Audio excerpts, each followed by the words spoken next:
السلام علیکم دوستو، امید کرتا ہوں آپ سب خیریت سے ہوں گے۔ آج ہم جس ٹاپک پہ بات کرنے جا رہے ہیں وہ ہے چائنا کی ترقی کا راز۔ پچھلے 40 سالوں میں جس ملک نے سب سے تیزی سے ترقی کی ہے وہ ہے چائنا۔ اب اس کی ترقی کے پیچھے بہت سے راز ہیں، لیکن ہم صرف 3 راز ہیں ابھی جو ہم جاننا چاہیں گے اس ویڈیو میں۔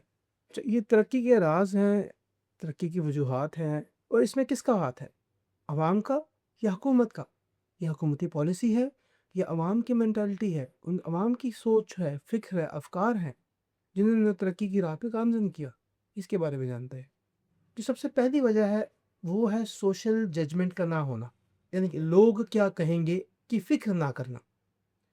میرے والد صاحب جب 1980 کی دہائی میں چائنا گئے تو انہوں نے بتایا کہ دوپہر کے وقت لوگ شارٹس پہن کے، نکر پہن کے پھر رہے ہیں گرمی کے وقت میں، اور ایک دم سے بارش ہوتی ہے اور موسم سرد ہو جاتا ہے تو لوگ جیکٹس پہن کے پھرنا شروع ہو جاتے ہیں، اور اس بات کی بالکل فکر نہیں کرتے کہ لوگ کیا کہیں گے۔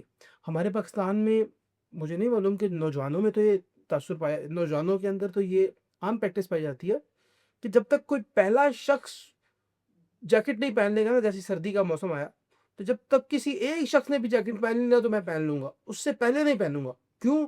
کہ لوگ کہیں گے یار تینوں زیادہ سردی لگتی ہے، تمہیں بہت سردی لگتی ہے، تو میں بزدل کہلاؤں گا، میں کمزور کہلاؤں گا۔ محلے کا کوئی لڑکا جو موٹر سائیکل خریدنا افورڈ بھی نہیں کر سکتا، میں موٹر سائیکل پہ جیکٹ پہن کے جا رہا ہوں، مجھے کہہ رہا بھائی تجھے وہ سردی لگتی ہے، تو بڑا کمزور ہے۔ آپ چل رہے ہو 5 کلومیٹر فی گھنٹہ کی رفتار سے پیدل، اور میں 50 کلومیٹر فی گھنٹہ کی رفتار سے سرد ہوا کو چیرتا ہوا جا رہا ہوں موٹر سائیکل پہ، مجھے 10 گنا سردی لگنی چاہیے کیلکولیشن کے حساب سے۔ تو یہ سوشل فیئر جو ہے نا ہمارے یہاں، کس بات کا؟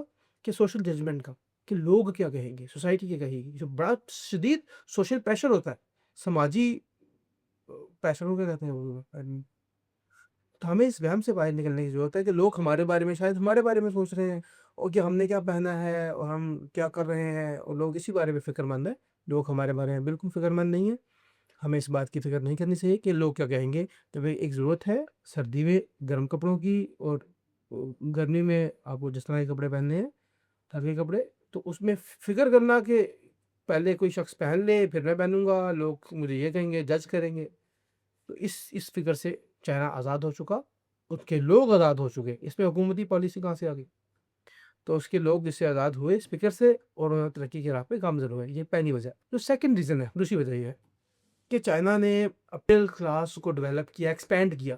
مڈل کلاس وہ ہوتی ہے کہ جو خرچ کرنے کی طاقت رکھتی ہے، جو اچھا ارن کرتی ہے اور خرچ کرنے کی طاقت رکھتی ہے، اپنا گھر بنانے کی کوشش کر رہے ہوتے ہیں، نئے بزنس اوپن کر رہے ہوتے ہیں، لوگوں کو زیادہ سے زیادہ فیسیلیٹیٹ کیا، چھوٹے سرمایہ داروں کو، چھوٹے کاروباری حضرات کو انہیں فیسیلیٹیٹ کیا، انہیں ان کے ساتھ تعاون کیا، اس طریقے سے انہیں ایسی سہولیات دی کہ کاروبار پھلے پھولے۔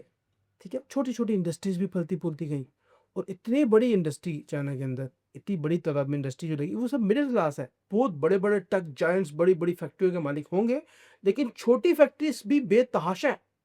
تو وہ ساری کی ساری مڈل کلاس ہے، جتنی بڑی مڈل کلاس ہوگی اتنا ہی ملک ترقی کرے گا۔ ہمارے پاکستان میں امیر امیر تر ہوتا چلا جا رہا ہے، اور غریب غریب تر ہوتا چلا جا رہا ہے، اور جو مڈل کلاس تھی، مڈل کلاس لوور کلاس کی طرف سپریس ہوتی چلی جا رہی ہے، پش ہوتی چلی جا رہی ہے۔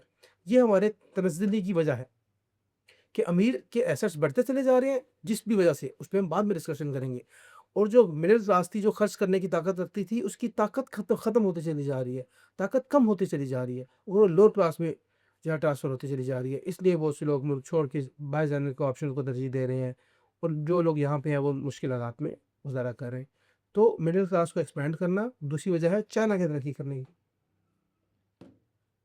اور جو تیسری وجہ ہے وہ یہ ہے کہ زیادہ سے زیادہ لوگوں کو اکنامک ایکٹیویٹی میں شامل کرنا، اقتصادی سرگرمیوں میں شامل کرنا۔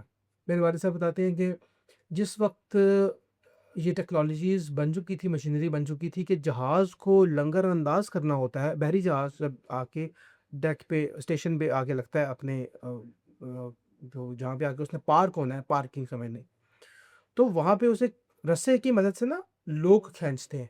مشینیں بن چکی تھیں 1980 کی دہائی میں، پوری دنیا میں مشین جو ہے، موٹر جو ہے، اسے کھینچتی تھی، لیکن چائنا نے لوگوں کی ڈیوٹی لگائی تھی کہ لوگ رسے کے ذریعے مینولی اسے کھینچیں گے۔